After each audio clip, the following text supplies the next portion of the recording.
갈라디아서 3장 19절부터 29절까지 말씀입니다. 다 찾으신 줄 알고 제가 봉독하겠습니다. 그런즉 율법은 무엇이냐? 범법함으로 더하여진 것이라. 천사들을 통하여 한 중보자의 손으로 베푸신 것인데 약속하신 자손이 오시기까지 있을 것이라. 그 중보자는 한 편만 위한 자가 아니나 하나님은 한 분이시니라. 그러면 율법이 하나님의 약속들과 반대되는 것이냐? 결코 그럴 수 없느니라. 만일 능히 살게 하는 율법을 주셨더라면 의가 반드시 율법으로 말미암았으리라. 그러나 성경이 모든 것을 죄 아래 가두었으니 이는 예수 그리스도를 믿음으로 말미암는 약속을 믿는 자들에게 주려 함이라. 믿음이 오기 전에 우리는 율법 아래 매인 바 되고 계시될 믿음의 때까지 갇혔느니라. 이같이 율법이 우리를 그리스도께로 인도하는 초등교사가 되어 우리로 하여금 믿음으로 말미암아 의롭다 함을 얻게 하려 함이라. 믿음이 온 후로는 우리가 초등교사 아래 있지 아니하도다. 너희가 다 믿음으로 말미암아 그리스도 예수 안에서 하나님의 아들이 되었으니 누구든지 그리스도와 합하기 위하여 침례를 받은 자는 그리스도로 옷 입었느니라. 너희는 유대인이나 헬라인이나 종이나 자유인이나 남자나 여자나 다 그리스도 예수 안에서 하나이니라.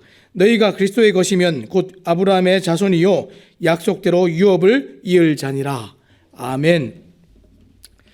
오늘 우리가 율법의 기능과 역할이라는 제목을 가지고 함께 말씀을 나누기 원합니다. 우리가 어저께 이제 갈라디아 교회 성도들이 말씀을 지속적으로 공급받지 못하는 이런 문제들로 이 성경을 선명하게 보고 알고 하는 그 일들이 이루어지지 않고 은혜를 망각하게 됐고, 이 거짓 선생들이 전한 다른 복음도 분별하지 못하고 꾀임 당했던 것을 우리가 생각해 보았습니다. 자, 그 결과 그들은 구원을 받았음에도 여전히 율법에 묶여 이 종교적인 틀에 갇혀서 살아가는, 우리가 볼 때 정말 도무지 이해할 수 없는 답답한 모습들을 보이던 것을 우리가 보았습니다. 하나님을 지금 율법에 묶고 아버지로 만나지 못하고 정말 무서운 하나님으로 그렇게 만나고 인식하고 있으니까 이 구원을 받은 이후에도 여전히 하나님과 친밀함이 없이 살아가는 그리스도인, 얼마나 힘들겠습니까? 그 답답함들을 오늘 바울이 어떻게 풀어가고 있는지 함께 살펴보기 원합니다.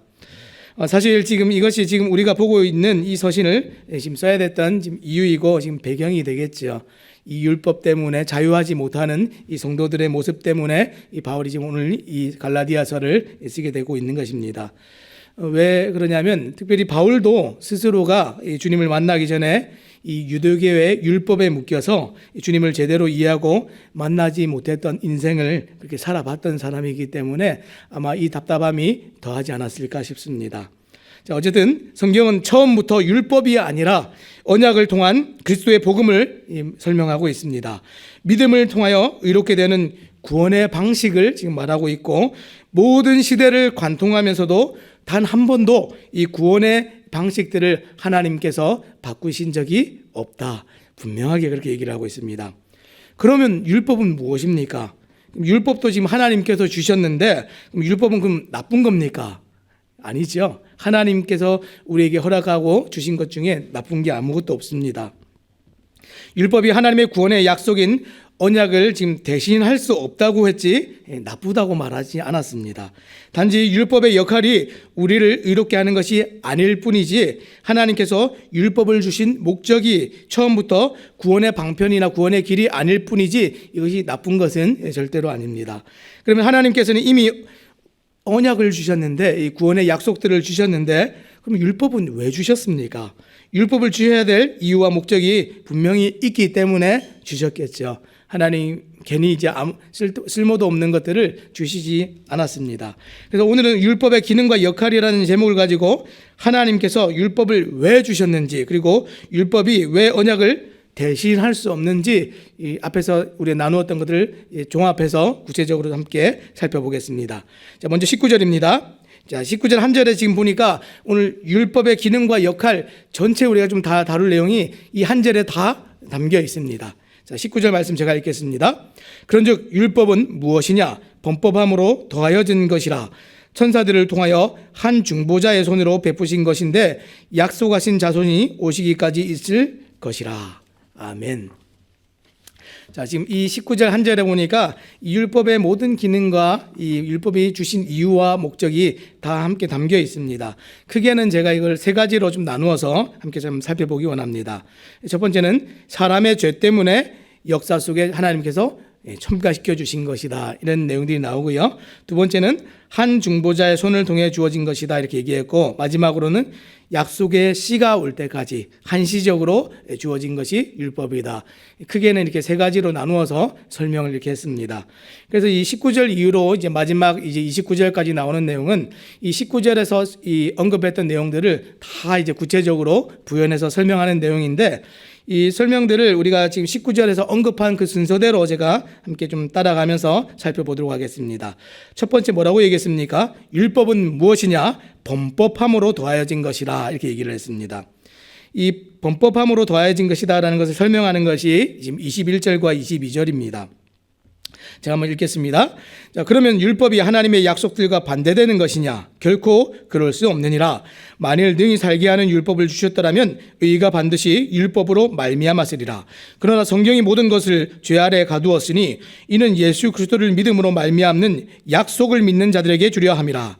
바울이 율법을 오해한 사람들에게 율법의 참된 기능을 지금 설명하기 위해서 지금 먼저 질문을 하고 있습니다. 뭐라고 질문했습니까? 그러면 이 하나님의 이 율법은 하나님의 약속에 반대되는 것이냐? 이렇게 물어봤습니다.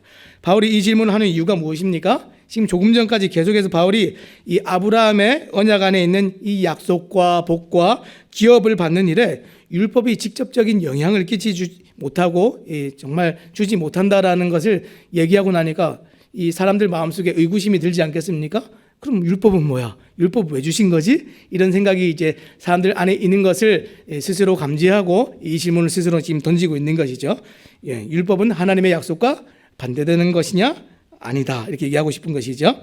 그리고 바울은 즉각적으로 대답하기를 그렇지 않다, 이렇게 얘기합니다. 율법도 하나님께서 주신 것이기 때문에 결코 나쁜 것이 아니며 하나님의 구원 계획과 반대되거나 본래의 계획을 수정하는 것은 더더욱 아니다, 이렇게 말씀을 하고 있습니다. 이렇게 말하고 있는 이유가 무엇입니까? 만일 생명을 만들 수 있는 율법이 주어졌다면, 율법이 생명을 만들어낼 수 있었다면 구원 계획과 방법이 달라지지 않고 계속 유지되는 일이 없었겠죠. 달라졌겠죠. 율법이 할 수만 있었다면. 그런데 하나님의 구원 계획이 달라지지가 않았습니다. 의가 율법으로 말미암을 것이기 때문이다, 이렇게 얘기했습니다. 생명이 있었고 생명을 줄 수 있는 능력이 있었다면 구원의 방법이 바뀌었을 걸, 이렇게 얘기하는 것이죠. 근데 안 바뀌었기 때문에 율법은 지금 그런 기능이 아니다라고 설명하면서 곧 처음에 말씀하신 구원의 계획대로 예수님께서 오실 필요도 없었을 거야, 이렇게 얘기합니다. 만약에 진짜로 율법이 그런 기능이 있었다면, 결과적으로 예수님께서 성경대로 이 땅에 오셔서 우리를 대속하셨기 때문에 율법이 생명을 만들 능력이 없다는 사실은 이미 다 증명이 되었습니다. 아무리 잘못 알고 아무리 잘 몰라도 율법을 통해서 의롭게 된다라는 얘기를 이제는 할 수가 없겠죠. 예수님께서 오셔서 이루신 그 모든 것을 알고 있는 교회이기 때문에 그렇습니다. 자, 그러면 율법을 왜 주셨습니까? 하나님의 약속대로 오시는 그 예수를 사람들이 더 잘 믿게 하도록 은혜로 주신 보조적인 장치다, 이것을 설명하는 것이 22절 말씀입니다. 자, 22절 말씀을 다시 한번 읽어드리겠습니다. 그러나 성경이 모든 것을 죄 아래 가두었으니 이는 예수 그리스도를 믿음으로 말미암는 약속을 믿는 자들에게 주려 함이라. 지금 먼저 뭐라고 얘기했습니까? 성경이 모든 것을 죄 아래 가두었다, 이 얘기를 했는데, 이것은 하나님의 기준 아래 죄됨이 무엇인지 사람들에게 율법을 통해서 가르쳐 주셨다, 이렇게 얘기합니다. 지금 율법의 기능들이 드러나고 있죠. 죄가 죄인지 인식하지도 못하고 알지도 못하는 사람들에게, 온갖 죄의 열매를 다 맺어가고 있는 사람들에게 하나님께서 어떻게 하셨습니까? 이 율법을 통해서 법을 세워서 한계를 지정하시고 죄가 이 땅에 더 관영해서 넘쳐나지 않도록 붙드셨다는 겁니다. 이게 또 율법도 사실은 우리를 사랑하셔서 은혜로 주신 것이죠. 기준이 없으면 어떻게 되겠습니까? 이 땅의 사람들이 만약에 법이 없다면, 심판이 없고 이 사람들을 징계하는 일이 없다면 사람들이 어떻게 살겠습니까? 보지 않아도 뻔합니다. 오늘날 우리가 정말 밖에 돌아다닐 수 없을 정도로 악한 시대가 되고 무법한 세상이 되겠죠. 하나님께서 세상이 그렇게 다 심판받고 망하지 않기를 바라셨습니다. 이 복음이 오기까지, 우리 주님 언약하신 우리 주님 이 땅에 오시기까지 한시적으로 사람들을 이 죄가 간영해서 끝까지 가지 않도록 붙들어 놓는 것이죠. 그래서 세상에서도 이 법을 얘기할 때 뭐라고 얘기합니까? 이 법학자들이나 이 법을 다루는 사람들이 이 법은 최소한이다 이렇게 얘기합니다. 법이 모든 것을 다 해주는 것이 아니라 법은 사람들을 통제하고 사람들이 더 이렇게 끝까지 가지 않도록 멈춰놓는 최소한이다 이렇게 얘기합니다. 율법이 마치 그런 기능입니다. 기준이 없으면 자기들이 죄를 짓고 법을 어겼다는 사실도 아마 모를 겁니다. 마치 이것은 우리가 이 교통법과 이 체계와 시스템과 비슷한 것이죠. 신호등이나 이 교통법규가 이 생명은 아닙니다. 그렇죠. 안전과 생명을 지켜주도록 도와주는 보조장치이지 그것 자체가 생명을 주는 것은 아니지요. 무법하지 않도록. 여전히 사람들이 신호등이 있고 뭐 법이 체계가 있어도 누가 안 보면 지금도 잘 안 지키고 어기는 사람들 많습니다. 하지만 그게 있기 때문에 사람들이 통제를 하고 자기들 절제하는 일들이 생겨나는 것이죠. 율법의 기능이 이와 비슷합니다. 여전히 어기지만 덜 어기도록. 지금 초등학교 앞에 지나가려면 30km입니다. 얼마나 힘든지 모릅니다. 그죠? 30km 맞추다 보면 이제 신호에 걸리고 신호 위반 안 하려면 또 빨리 가다 보면 과속에 걸리고 뭐 이럽니다. 그럼에도 불구하고 법이 있기 때문에 우리 지켜내려고 사람들이 노력을 하죠. 율법이 그와 같습니다. 우리가 이 범법하다는 사실을 드러내고 알리는 것, 그리고 우리가 스스로 할 수 없다는 사실들을 늘 어기기를 좋아하는 사람들이라는 것을 다 가르쳐 알리는 것, 이게 율법입니다. 자, 율법의 기능은 이 이름에서도 우리가 좀 잘 알 수가 있는데, 지금 우리가 토라라고 얘기하죠. 이 토라라는 말의 그 의미가 무엇입니까? 가르침 혹은 교훈, 이렇게 의미를 가지고 있는데, 마치 이 방향 지시등처럼 하나님의 뜻을 드러내고 그분의 평가 기준을 알려줍니다. 하지만 죄를 없애거나 죄를 극복할 수 있는 힘을 주지는 못합니다. 그죠? 이게 죄야라고 알려주는 것이죠. 그저 우리가 얼마나 나쁜지, 얼마나 구원의 복음이 필요한 사람들인지 알게 해주는 기능이 율법입니다. 절대로 죄를 해결해 주거나 없애주는 기능이 아니죠. 따라서 율법은 하나님의 평가 기준을 담고 있어서 하나님의 뜻에 순종하지 않는 모든 사람들을 죄 아래 가둘 수 있다, 이렇게 얘기합니다. 다시 말해서 하나님의 뜻에 순종할 능력이 없는 모든 사람들이 심판받아서 마땅한 죄인이라는 사실을 선언하는 목적을 가지고 있습니다. 모두가 죄인이야. 하나님께 순종할 능력이 없어? 그럼 다 죄인이야. 이렇게 선포하는 것이죠. 그래서 사람들이 이 율법을 제대로 알았다면 언약으로 주신 하나님의 은혜의 복음을 더 고대하고 갈망할 수밖에 없는 것이 진짜 율법의 기능입니다. 이걸로 할 수가 없으니까. 이걸로 다 할 수 있었다면 이 주님 언약하신 오신다 하신 메시아를 사람들이 기다리지 않았겠죠. 근데 할 수 없기 때문에 더 고대하고 더 갈망하고 기다리게 만듭니다. 그래서 율법은 결코 복음과 반대되지 않고 더 고대하고 더 갈망하고 이 해결되어질 그날을 기대하고 소망하도록 주신 것, 사실은 진짜 이 복음에 대한 이 보조장치고 강화시켜주는 장치다라는 것을 지금 설명해주고 있습니다. 자, 그리고 두 번째는 또 뭐라고 얘기했습니까? 이 중보자의 손을 통해서 주어진 것이다, 이렇게 얘기했습니다. 사실 이 20절은 해석하기가 너무 어려운 대목입니다.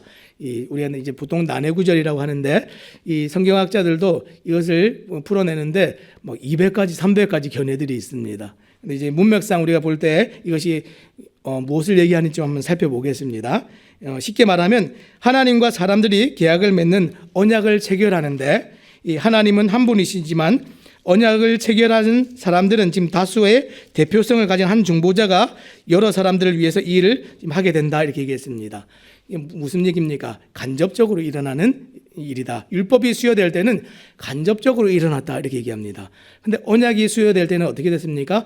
하나님께서 이 구원의 약속과 이 언약을 맺으실 때는, 이 아브라함의 언약을 맺으실 때 어떻게 했습니까? 아브라함과 하나님이 중간에 다른 어떤 것이 있는 것이 아니라 직접 계약을 체결하셨다. 직접성이 있죠. 무슨 얘기입니까? 이 율법은 이 복음에 비해서, 이 언약에 비해서 이 우월하지 않다 하는 이런 것들을 드러내는 것이죠. 또 차이가 무엇입니까? 이 첫 번째 맺었던 이런 계약과 또 이 두 번째 맺었던 이 율법이 수여되는 계약은 서로 비슷해 보이지만 전혀 다른 계약이라는 겁니다. 우리가 그 부동산 계약을 하고 무슨 계약을 해도 이 계약의 조항에 따라서 이 계약서가 다르면 다른 계약입니다. 지금 그것을 얘기하고 있는 것이죠.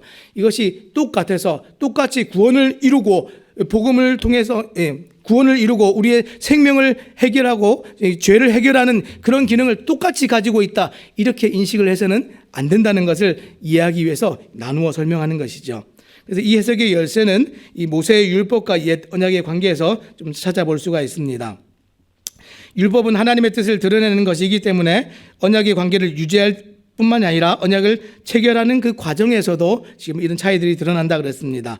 좀 전에 설명한 것처럼 마치 이 계약서처럼 하나님의 백성에게 요구되는 삶의 지침인데 이 사람들에게 동의를 요구하죠. 그런데 이 동의를 요구할 때 직접 한 것이 아니라 중간에 중보자가 있었다. 그 얘기를 설명하고 있습니다. 자, 그때 어떻게 했습니까? 우리가 다 지키겠습니다. 이렇게 얘기를 하죠. 사람들이 우리가 다 지키겠습니다. 자, 그리고 그것을 모세가 중간에서 하나님께 전달하는 그런 내용으로 이루어지고 있습니다. 자, 어찌됐든 이 둘의 차이는 무엇입니까? 직접 했느냐 아니면 간접적으로 이것이 이루어졌느냐의 지금 차이입니다.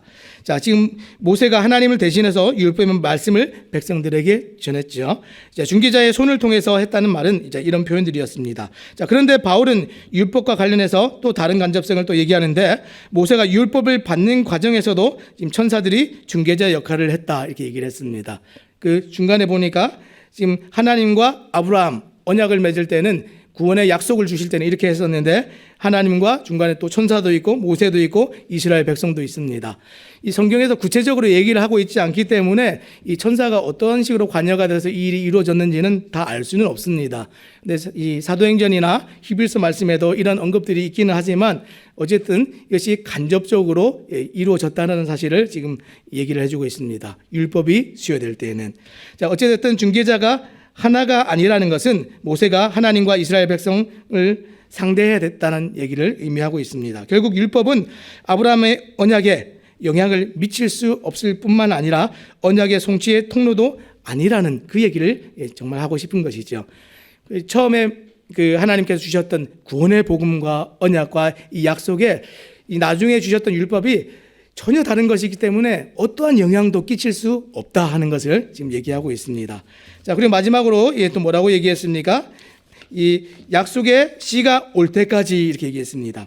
율법이 주어지기는 주어졌는데 하나님께서 이루실 이 언약이 이루기까지 한시적으로 잠깐 동안 율법이 주어졌다 이렇게 얘기했습니다. 그래서 23절과 24절까지 이제 내용을 있고 25절부터 이제 마지막 29절까지 내용이 있는데 이 한시적으로 주어졌다 하는 내용들이 좀 두 가지로 크게 살펴볼 수가 있습니다. 이 메시아가 오기 전까지 그리고 메시아가 오고 난 이후에 이 율법들을 우리가 좀 어떻게 이해해 볼까 좀 생각해 보겠습니다. 자, 약속의 시가 올 때까지 먼저 이 메시아가 오기 전까지 어떻습니까? 23절과 24절입니다. 믿음이 오기 전에 우리는 율법 아래 매인바 되고 계시될 믿음의 때까지 갇혔느니라. 이같이 율법이 우리를 그리스도께로 인도하는 초등교사가 되어 우리로 하여금 믿음으로 말미암아 의롭다함을 얻게 하려 함이라. 지금 22절과 연결해서 율법의 한계와 믿음으로 인한 약속의 성취를 이제 시간의 구분을 통해서 설명하고 있는데, 자, 이 부분은 예수로 인한 믿음 체계가 오기 이전의 상황입니다.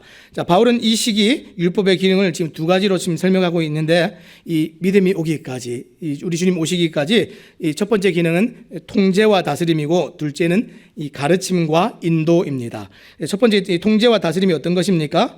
율법 아래 갇혔다라는 표현을 통해서 이 사람이 이 반역의 영역에 속한 상태임을 말해주고 있습니다. 사람의 상태가 하나님께 불순종하고 하나님을 대적하고 반역하는 그 상태가 계속 일어나고 있다는 것을 잊지 않도록 보여주는 역할입니다. 이 상태의 핵심이 무엇입니까? 사람들이 이런 상태에 있다는 핵심, 사람 스스로 이 죄의 문제를 해결할 수 없다는 것을 계속해서 각인시켜주는 게 이 주님께서 오시기 전까지 율법이 해야 되는 기능이었습니다. 이 반역의 통치에서 벗어날 수도 없고 율법은 거기에 도움도 되지 못하고 그저 알게 해줄 뿐이라는 겁니다. 두 번째는 어떤 것입니까? 율법이 가르쳐주고 인도해준다 그랬습니다. 자, 바울은 이 율법을 초등교사다 이렇게 얘기를 했습니다. 우리가 예전에 개혁성경에는 이 몽학선생이라고 되어 있죠. 이 몽학선생, 이 초등교사는 이 당대의 이 노예들 중에서, 종들 중에서 뽑아서 이 한 6세에서 16세 정도 되는 아이들을 가르치는 가정교사였습니다. 근데 이 아이들이 성숙하고 자라서 이 성인이 되면 더 이상 그 가정교사가 필요가 없겠죠. 그래서 자라나서 이들이 자라는 기간 동안 이들이 자라도록 잘 성장하도록 도와주는 후견인 같은 역할을 하지만 이 다 자라난 다음에는 필요가 없습니다. 더군다나 그들은 부모도 아닙니다. 다 자란 다음에 아버지와 어머니의 역할을 대신하고 사랑을 주는 존재가 아니라 잘 자라도록 그저 가이드해주고 부모에게로 이 성숙한 자녀들이 인도되어질 수 있도록 좋은 상속자가 되고 이 유산을 물려받을 자녀가 될 수 있도록 길러주는 역할입니다. 그래서 지금 율법이 그렇다 그랬습니다. 하나님의 뜻을 드러내고 죄를 억제하는 기능을 고려하는 지금 표현들인데, 근데 이 기능에는 한계가 있습니다. 한계가 무엇입니까? 율법 자체가 사람을 의롭게 만들 능력이 없다는 겁니다. 그렇죠? 잠깐 동안 가르쳐주고 가이드하고 이쪽으로 가야 바른 길입니다. 알려는 줄 수 있고 잠깐 동안 이 봄으로 이것이 나쁜 것이라는 것을 알므로 잠시 동안 억제는 할 수 있지만 이것이 해결해 주는 기능은 없다는 것이죠. 죄 문제를 해결하기 위해서 예수를 믿음으로 어려움을 기대하도록 이끌어주는 인도자 역할입니다. 결국에는 이 복음으로 갈 수 있도록 관문 역할을 하고 인도자 역할을 하는 것이 지금 이 초등교사로 설명이 되었습니다. 그래서 율법은 구원의 통로가 아니고 이 비유대인들도 언약 백성이 되기는 하나님의 약속 성취도 율법과 전혀 지금 관계가 없습니다. 어쨌든 유대인이나 비유대인이나 우리가 구원을 얻는 것은 예수를 믿음으로 말미암아 이루어진다. 성경이 일관되게 그것을 얘기하고 있다는 겁니다. 그래서 오직 주님께서 이 땅에 오실 때만 가능한 것이다. 이 율법이 이 주님 오시기 전까지 그런 기능과 역할을 하고 있었습니다. 자, 그럼 마지막으로 이제 주님이 오시고 난 다음에 이 율법이 그럼 어떻게 됩니까? 이 25절부터 이제 마지막 29절까지인데 제가 쭉 진행하면서 이제 함께 보도록 하겠습니다. 자, 이전의 상황과 이제 몇 가지 다른 점이 있습니다. 이 땅에 주님 오셔서 모든 대속의 구속의 사건들을 이 사역을 이루시고 우리에게 구원을 허락하셨습니다. 믿음으로 말미암아 이제 누구나 다 구원을 얻게 되었죠. 이전 상황과 몇 가지 이제 다른 점들을 우리가 살펴보면서 이제 말씀을 마치기 원합니다. 첫 번째는 율법의 통제에서 이제는 해방이 되었습니다. 그전에는 초등교사 아래 있었는데 다 자라고 성숙하고 이 부모를 대할 때 이제 그 초등교사가 필요가 없는 것이죠. 하나님의 뜻을 가르치는 율법의 기능에서의 지금 해방이 아닙니다. 율법의 가르침에도 불구하고 사람이 죄를 해결하지 못해서 율법의 정죄 아래 있었는데 예수의 십자가와 함께 심판받음으로 그 정죄 상태에서 해방됐다는 겁니다. 우리 주님께서 죄의 모든 문제를 이제 다 이미 해결하셨기 때문에 예전에는 율법이 정죄하면 정죄를 다 당했는데 이제는 그 정죄를 당하지 않고 해방되었다는 겁니다. 자유함입니다. 율법 지킴이 아닌 예수를 믿음으로 얻게 된 첫 번째 상태입니다. 죄 사함의 모습입니다. 두 번째는 무엇입니까?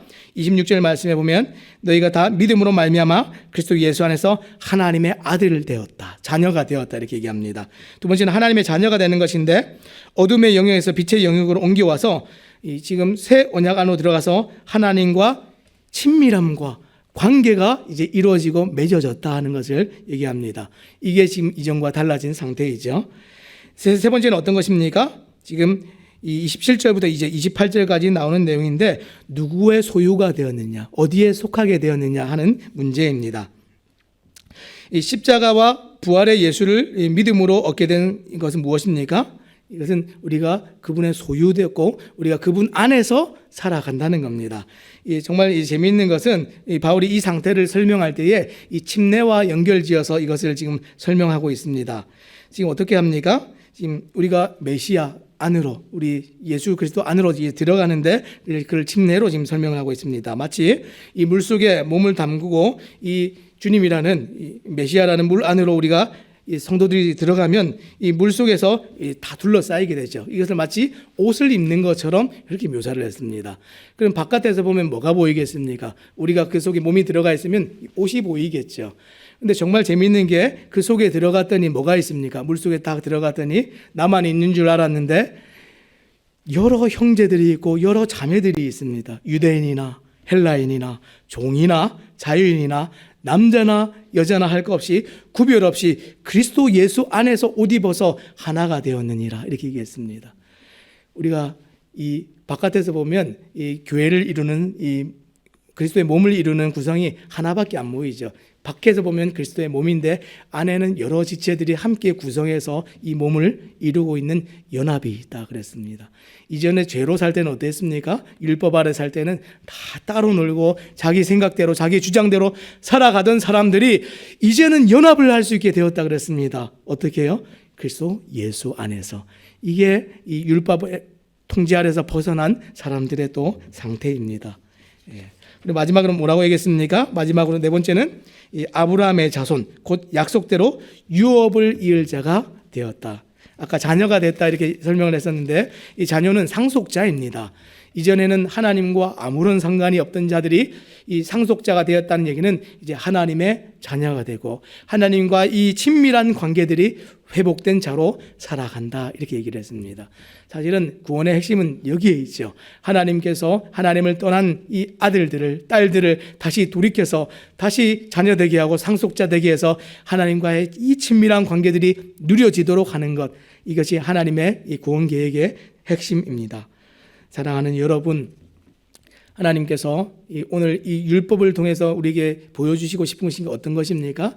이 갈라디아 교회 사람들은 율법을 오해하고 오용함으로 말미암아서 잘못된 신앙생활을 했지만 사실 율법 자체가 나쁜 것은 아닙니다. 율법은 이 하나님의 언약하신 그 복음을 더 강화시켜주고 깊이 알고 더 그곳으로 나아가도록 만들어주는 그런 기능들이 있었습니다. 구원을 얻은 우리는 더 이상 그 율법 아래에 있지 않고 이제는 우리가 이 복음으로 말미암아서 예수 안에서 살아가는 자들이라는 정체성을 가지고 살아가야 됩니다. 그래서 이제 율법이 필요가 없는 겁니다. 그래서 율법은 이 그리스도의 복음이 오기 전까지 유효하고 그 역할들을 했다면 우리가 그 속으로 들어간 다음에는 사실은 자유하다라는 것을 지금 이 갈라디아 교회 성도들에게 다시 한번 가르쳐주고 있습니다.